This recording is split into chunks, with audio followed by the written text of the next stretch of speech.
这次我们为什么会来到神户？其实有一个最大的原因，神户的鲁米纳里，中文是翻光之盛典再次举办。那中间4年因为疫情的关系都没有办。4年前那时候还没来到关西，所以其实我是没有看过的。那毕竟是晚上才开始，所以我们就趁着白天的时間想要逛一下神户其他的景点。之前也有分享过神户的一个观光通票，神戸観光スマートパスポート都是用手机界面买嘛，它没有实体票券。顺着北野坂一直爬上去之后，就会看到星巴克。它是老建筑改造成的星巴克，是来到北野艺人馆时大家都一定会去拜访的。这一区的街景真的是很外国风情耶，很不像日本的街道的景色，有一种欧夏雷的西洋风的感觉。虽然时间蛮早，但是已经有蛮多游客来到这里了。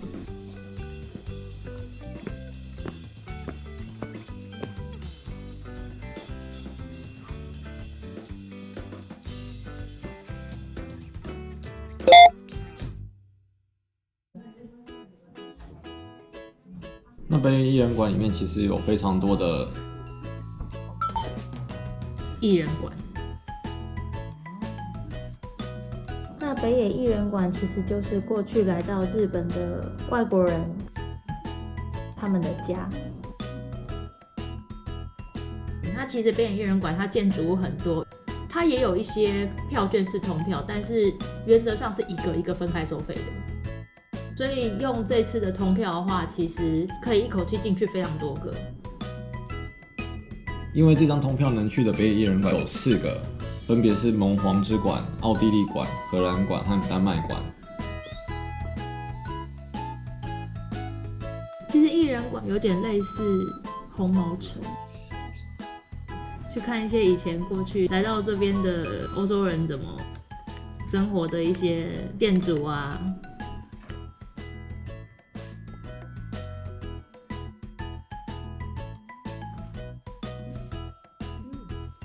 而且北野艺人馆因为是在比较高的地方，所以也可以眺望神户的整个市景。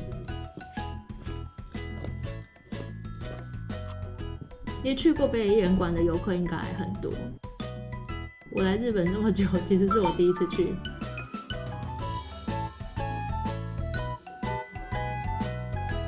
因为逛完北野艺人馆，时间也差不多快接近中午，所以我们就去附近的一间神户牛洞餐厅吃午餐。会注意到这间餐厅的原因是，除了它本身在塔贝洛库的评分非常高之外，还有一次是我们经过的时候，因为排队排太长，没有办法，只好放弃。所以这一次非常非常早就来这里排队。然后它是用神户牛去做的，所以牛肉的口感非常好。它可以追加生蛋或是温泉蛋，觉得沾蛋比较好吃。牛肉的品质是真的非常好，真的是不愧是神户牛。座位不多啦，回转其实不是那么快。强烈建议，如果想要来吃这家餐厅的话，最好是开店前就来。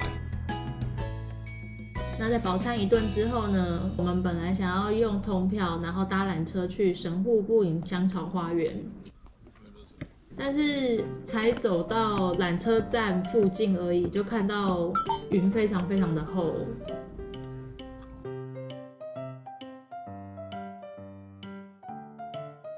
所以我们后来就改去港边搭船。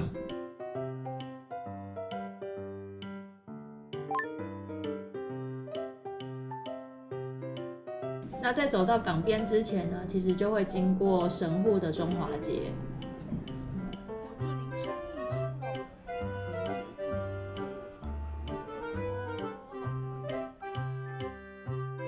神户中华街其实是日本的3大中华街之一，另外2个是横滨中华街跟长崎的中华街。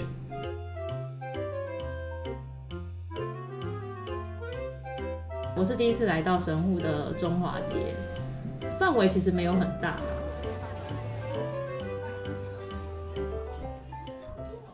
因为刚好拜访的时间是快要接近农历年，所以中华街内有许多跟过年相关的装饰。然后有一间包子店排得非常夸张。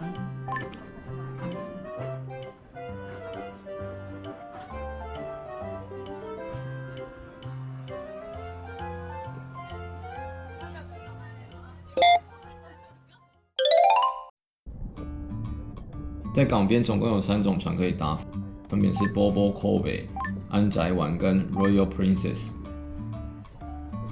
那我们这次因为时间的关系，所以选择的是安宅丸。安宅丸也是3种船里面最具有特色，比较有日式文化。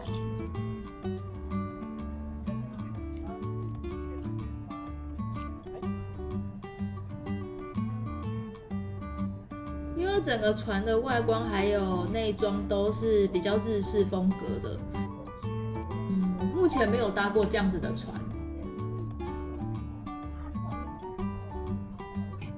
那航行时间大概是50分钟到1个小时左右，主要就是在神户港内，然后也会开一小段大阪湾。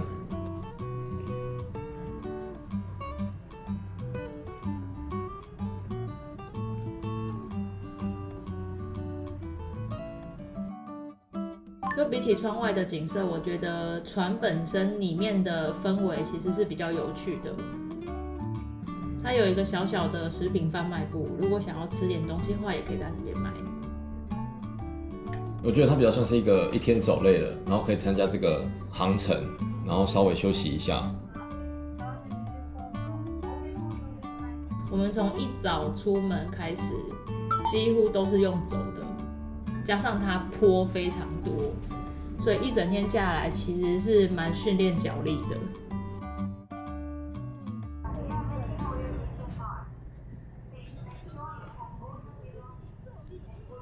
因为我们这次事前买的神户光之盛典门票是6点半进场的，所以在进场之前我们还有一段时间可以去吃晚餐，所以我们就去了一间事前预约的鸡肉串烧居酒屋。这间居酒屋的位置就在3宫附近，吃饭啊还蛮推荐的一个区域。串烧选择并没有到非常多，那除了串烧料理以外，它还有许多的一品料理，是一间可以就是大家3、5好友一起来访的餐厅。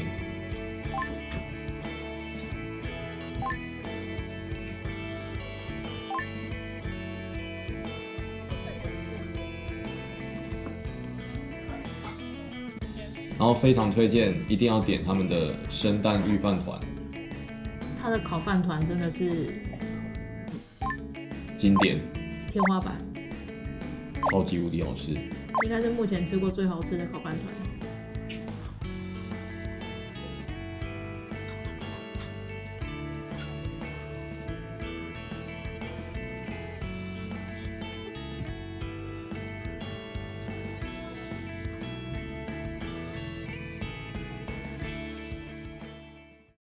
最后我们来到今天的重头戏——神户光之盛典。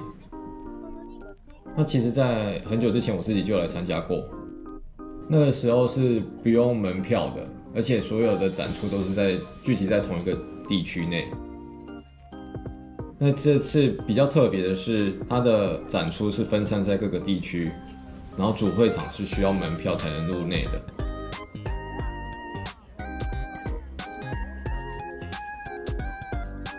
我们礼拜6去参加的时候是今年举办的倒数第2天。那在我们下午走到港边的时候，其实就已经看到当日票已经全部卖完的标识。那可能因为是睽违4年举办，加上已经是最后一个周末，当天人非常非常非常多。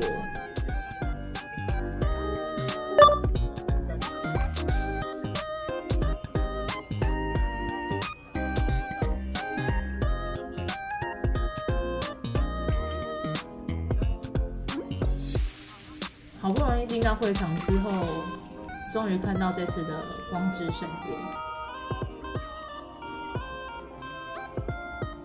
不过意外的它没有很长一条，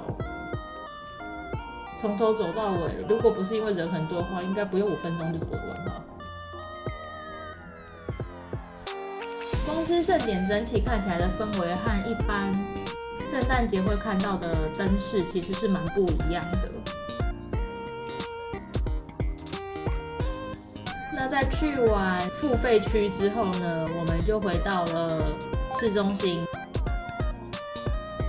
中游园区的话，就是免费就可以进入。